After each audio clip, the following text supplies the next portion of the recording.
one of your recommendations, okay, for how people can change things, you recommend that instead of challenging people that they're wrong, it says challenge them that they're unethical. And I know that generates a lot of different interpretations. Yes. Could you elaborate? Yes, exactly. I have a motto. You have collective, frauds, okay, where everybody's doing it, and then you say you drown in a collective. See, because other people are doing it, it's okay.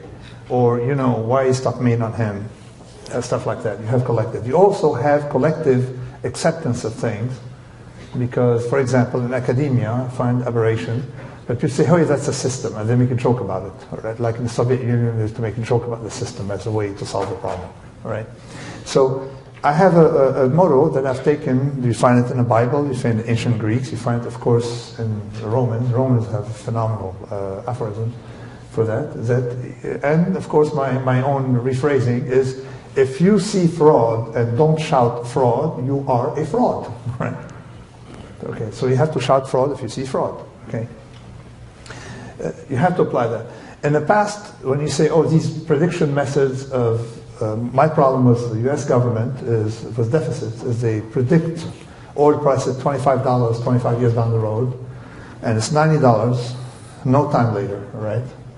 3 years later, and they don't think there's something wrong. They keep predicting, all right? They don't tell you I'm incompetent, all right?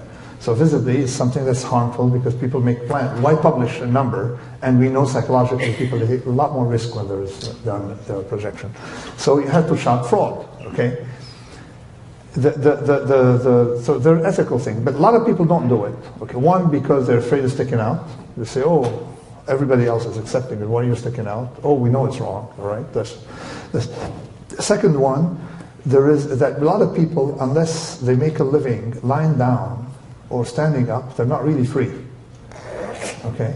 So if you talk against the banking system, the bonuses, and you're in banking, you're not really free, all right? So there are a lot of people who try to fit ethics to their profession rather than fit the profession to their ethics. So they can work as a lobbyist for a tobacco firm by saying everybody got to make a living. Or tobacco is hiring a lot of farmers. They find what I call casuistry, an ethical spin, to justify what they're doing. So this is where, so they have a lot of elected. So I realized one thing. If you unconditionally shame people, if you tell them they're wrong, your predictions don't work, people tell you, it's okay. But if you tell them that you're unethical to produce these predictions because they harm people and you're not harmed, they blow a fuse at me. I was at, I forgot to speak French and thank my Facebook friends who, have a little salon, all right, for inviting me here.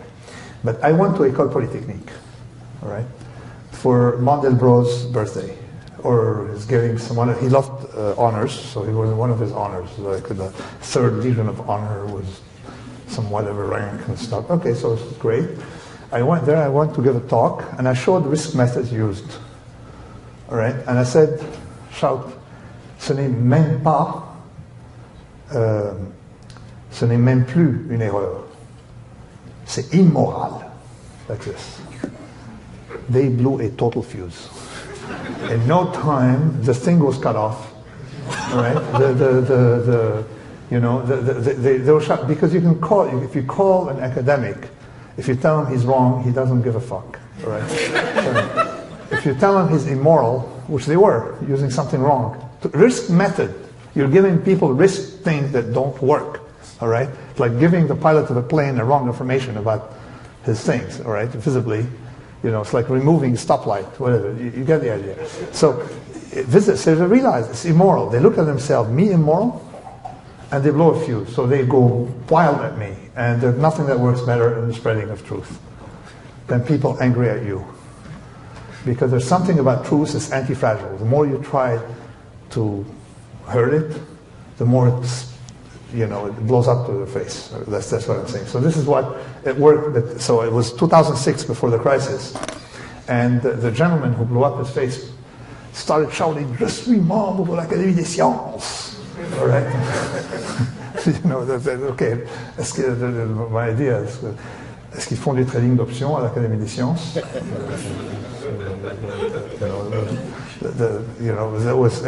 But it was this was the thing, and nobody knew my books in France. Next day, the bookstores were completely. There was no Amazon active in 2006. There was no. They had to go reprint because there no more books in bookstores. So that was what the idea was. Calling people immoral, it makes anyone can be. You say, oh, it's a different theory, but immoral. Then they look inside and they feel something dirty in them, right? And when you call predictors immoral, I've had some experiences of people blowing a fuse when you call them immoral, and they are objectively immoral. Okay, because nobody wants to think of themselves as immoral, especially immoral people. In terms of morality and ethics, do you think that there is good and evil, and that there are those who are rooting for the bad guys in the movie, or is it really just incompetence and mistakes that are amplified with complexity and good intentions that are being misguided? This is where is asking me a question whether people are making mistakes or are they bad people. All right. In the end, I have no fucking clue. All right. I'm not an intellectual. I know there is no. I have no clue. But whether they're bad people, like Socrates would think that they're only misinformed because if they knew, nobody, would be doing harm. This, maybe it's true. I don't want to get into. My point is very simple: how not to be a turkey, all right, and how to have a society that's robust, all right, and gains from randomness. That's my idea.